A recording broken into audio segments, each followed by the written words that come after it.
अगले ओलंपिक्स में मैं ही हिंदुस्तान को पहलवानी में मेडल दिलाऊंगा, वो भी सोने का। इंडिया का कोट हमें नहीं मिलता, इंडिया का कोट कमाना पड़ता है।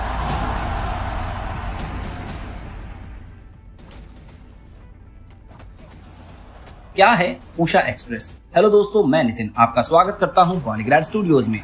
1984 में लॉस एंजलिस ओलंपिक खेलों में चौथे नंबर पर आने के बावजूद आज में हिंदुस्तान में पीटी उषा का नाम एथलेटिक्स का पर्यायवाची बन गया है। वो भारत की पॉपुलर खिलाड़ियों में से एक मानी जाती है। पीटी उषा न केवल खिलाड़ियों की कई पीढ़ियों के लिए प्रेरणा बनी, बल्कि वो आज भी कई युवा एथलीटों के करियर को संवारने में अहम भूमिका निभा रही हैं।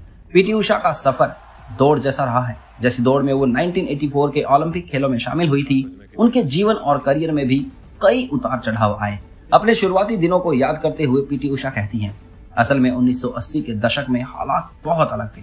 जब मैं खेल की दुनिया में आई तो मैंने कभी नहीं सोचा था कि एक दिन मैं ओलंपिक में भी भाग लूंगी। पीटी उषा का शुरुआती जीवन उनके अपने गांव पयोली में बीता था, जो भारत के दक्षिणी राज्य केरल का एक तटीय जिला है। इसीलिए बाद के दिनों में पीटी उषा को पयोली एक्सप्रेस के नाम से भी जाना जाता है। पीटी उषा के दौड़ने की शुरुआत तब से की जब वो चौथी कक्षा में थी। उनके शारीरिक शिक्षा के अध्यापक ने उषा को जिले की चैंपियन से मुकाबला करने को कहा। वो जिला चैंपियन भी पीटी उषा के स्कूल में ही पढ़ती थी। उषा ने उस रेस में जिला चैंपियन को भी हरा दिया। अगले कुछ वर्षों तक उसने अपने स्कूल के लिए जिला स्तर के मुकाबले जीतती रही। लेकिन पीटी उषा का असल करियर 13 साल से शुरू हुआ, जब उन्होंने केरल सरकार द्वारा लड़कियों के लिए शुरू किए गए स्पोर्ट्स डिवीजन में दाखिला लिया। उनके चाचा उस स्कूल में टीचर थे, इसलिए उन्हें खेल की दुनिया में जाने की इजाजत देने के लिए मेरे माता पिता को मनाना आसान रहा। उषा के परिवार ने न केवल उनका समर्थन किया, बल्कि ट्रेनिंग के दौरान उनका हौसला भी बढ़ाया था। पीटी उषा उस दिनों के बारे में बताती है, मेरे पिता उस दौरान मैदान में आया करते थे जब मैं अभ्यास करती थी। वो मैदान में छड़ी लेकर आते थे, क्योंकि जब मैं सुबह सुबह दौड़ने के लिए जाती थी तो वहाँ बहुत से कुत्ते आते थे। कई बार वो रेलवे लाइन के साथ साथ एक धूल भरे रास्ते पर भी दौड़ने जाती थी और वहां से गुजरती हुई गाड़ियों के साथ रेस लगाया करती। पीटी उषा को समंदर किनारे दौड़ना भी अच्छा लगता था। वो कहती हैं, मैं समंदर किनारे ट्रेनिंग करना पसंद करती थी। वहाँ कई तरह के अभ्यास किए जा सकते हैं, कोई और छोर नहीं हुआ था। आप चढ़ाई वाली दौड़ भी कर सकते हैं और ढलान पर भी दौड़ सकते हैं। उषा बताती है, शुरुआत में तो लोग उन्हें देखकर हैरान हुआ करते थे। वो साल 1978 या 1979 का था। वो शॉर्ट पहनकर समंदर किनारे दौड़ लगाती थी। उन्हें दौड़ते देखने के लिए बहुत से लोग बीच पर आया करते थे, लेकिन आखिर में उन लोगों ने भी उषा की मदद की और उनका हौसला बढ़ाया। वो तैरना नहीं जानती थी, उन्हें पानी के भीतर जाने में डर लगता था।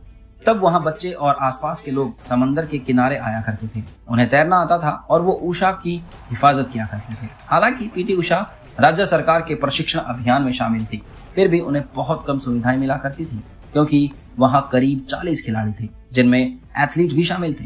तो उनके लिए गिने चुने बाथरूम हुआ करते थे। तमाम मुश्किलों के बावजूद उन्हें कई सख्त नियमों का भी पालन करना पड़ता था।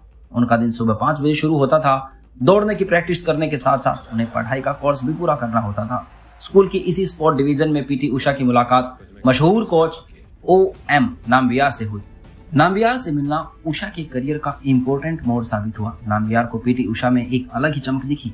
उन्होंने उषा को और बेहतर करने के लिए मोटिवेट किया और उन्हें प्रशिक्षण देकर एक जबरदस्त एथलीट के रूप में तैयार किया। नाम्बियार सर सभी खिलाड़ियों को एक गोले में खड़ा करते थे और फिर हमसे वर्जिश कराते थे।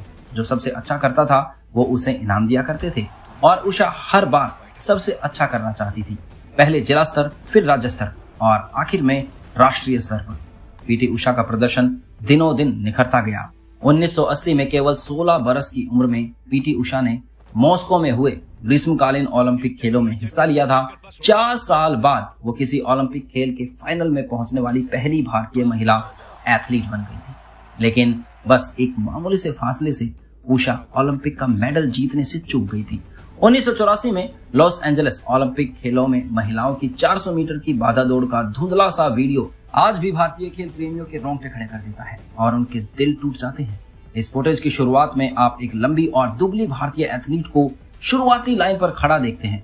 कमेंटेटर उसके बारे में बात कर रहे हैं। जब ये लड़की लॉस एंजलिस आई थी तो किसी ने इनका नाम नहीं सुना था। 20 बरस की यह लड़की एशियाई रिकॉर्डधारी एथलीट है, लेकिन ओलंपिक से इसके बारे में कोई चर्चा नहीं कर रहा और यहाँ उसके पास शायद ओलंपिक का गोल्ड मेडल जीतने का मौका है। शायद ओलंपिक का गोल्ड मेडल जीतने का मौका क्वालिफाइंग राउंड और सेमीफाइनल में अपने शानदार प्रदर्शन से पीटी उषा ने इसी की उम्मीदें जगाई थी। जैसे ही मुकाबला शुरू करने के लिए बंदूक दागी गई तो उषा दौड़ पड़ी। उन्हें लगा कि ये शानदार शुरुआत थी, लेकिन कुछ ही सेकंड्स बाद रेस को रोकना पड़ा क्योंकि ऑस्ट्रेलिया की एथलीट डेबी फिलनटॉप केवल एक कदम चलकर गिर पड़ी।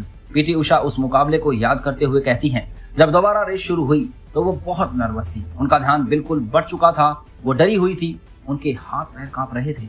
आखिरी मुकाबला जब शुरू हुआ और वो धीमा दौड़ रही थी, सेमीफाइनल से भी धीमा। लड़खड़ाती हुई शुरुआत के बावजूद पीटी उषा आखिर के 3 खिलाड़ियों में शामिल थी, लेकिन वो बस बाल बराबर दूरी से मुकाबला हार गई थी। उनका पांव आगे था, लेकिन वो सीने से आगे नहीं झुक पाई। अगर वो अपने सीने को आगे की तरफ झुका पाती तो वो निश्चित रूप से मेडल जीत लेती। लेकिन उस रेस में पीटी उषा चौथे नंबर पर रही थी। वो कहती है, मुझे बहुत बुरा लग रहा था, मेरी आंखों में आंसू आ गए थे, यहाँ तक कि नामबियार सर भी रो पड़े थे। ओलंपिक में पीटी उषा को हारने पर ऐसा लगा कि देश के सभी 75 करोड़ लोगों की हार हुई है। लेकिन चौथे नंबर पर रहने के बावजूद पीटी उषा अपने देश की नजर में एक नायिका थी, क्योंकि यहाँ ओलंपिक मेडल जीतना एक दुर्लभ ख्वाब था। अगले कुछ मुकाबलों में पीटी उषा अपना सर्वश्रेष्ठ प्रदर्शन नहीं कर सकी। लोगों ने उनकी आलोचना करनी शुरू कर दी, लेकिन उन्हें खुद पर यह यकीन था कि वो वापस जरूर करेंगी। और ऐसा हुआ 1986 के सियोल एशियाई खेलों गोल्ड मेडल की बरसात के साथ। उन खेलों में पीटी उषा ने 4 गोल्ड मेडल जीते थे। 400 मीटर की रेस में उषा ने स्वर्ण पदक जीती। 100 मीटर की रेस में वो दूसरे नंबर पर रही। सियोल एशियाई खेलों में भारत ने 5 गोल्ड मेडल जीते थे और इनमें से 4 स्वर्ण पदक अकेले उषा ने जीते थे। यह न सिर्फ उनके लिए बल्कि हर भारतीय के लिए गौरव का पल था। जब भी वो मेडल लेने के लिए किसी विक्ट्री मंच पर जाती तो जनगणमन की धुन बजती। वो उनके लिए सबसे ज्यादा खुशी का मौका होता था। पीटी उषा को 1983 में अर्जुन अवार्ड दिया गया था। 1985 में उन्हें देश के चौथे सबसे बड़े नागरिक सम्मान पद्मश्री से सम्मानित किया गया। केरल के पयोली गांव में जहां पीटी उषा आज भी रहती है, वहां पर नारियल और ताड़ के पेड़ों से घिरे रंग बिरंगे मकान देखने को मिलते हैं।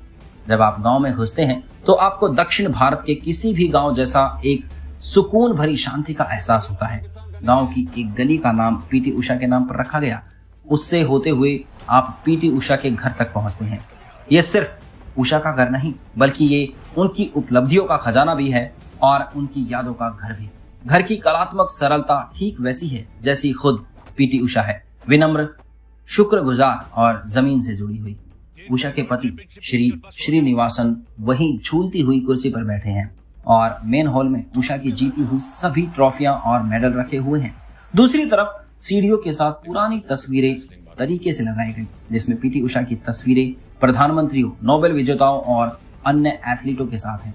इन दोनों को जोड़ने वाली दीवार पर ओलंपिक की रेस में चौथे नंबर पर रहने का उनका सर्टिफिकेट है। अर्जुन और पद्मश्री पुरस्कार हैं और घर में प्रवेश के द्वार के ठीक ऊपर पीटी उषा के कोच OM नाम्बियार की तस्वीर लगी हुई है। जब आप घर में घुसते हैं तो आपको उनकी सारी उपलब्धियां दिखाई देती हैं और वापस जाते हुए आप उस शख्स को देखते हैं जिनकी वजह से ये सब मुमकिन हो सका, यानी उनके पति। पीटी उषा खेलों की दुनिया में दोबारा आई और उन्होंने 1997 में अपने खेलों के करियर को अलविदा कहा। तब तक वो भारत के लिए 103 अंतरराष्ट्रीय मेडल जीत चुकी थी। तो दंगल 2 के मेकर्स उषा की इसी जर्नी को फिल्म के जरिए सबके सामने ला सकते हैं। आपका इस बारे में क्या ख्याल है, हमें कमेंट में जरूर बताएं। हम फिर मिलेंगे एक नई वीडियो के साथ। तब तक खुश रहें और सेफ रहें। धन्यवाद।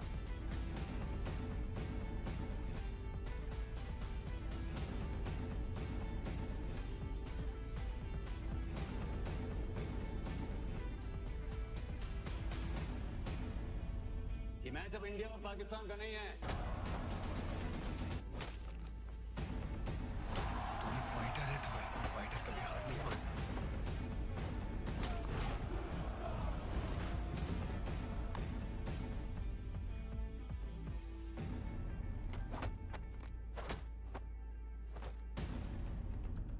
तीन टाइम वर्ल्ड चैंपियनशिप जीतकर पास हो गया।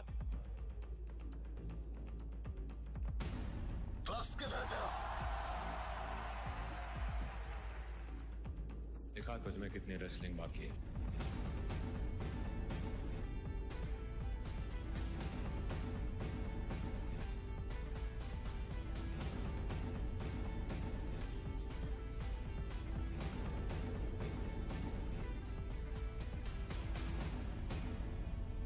मैच अब इंडिया और पाकिस्तान का नहीं है।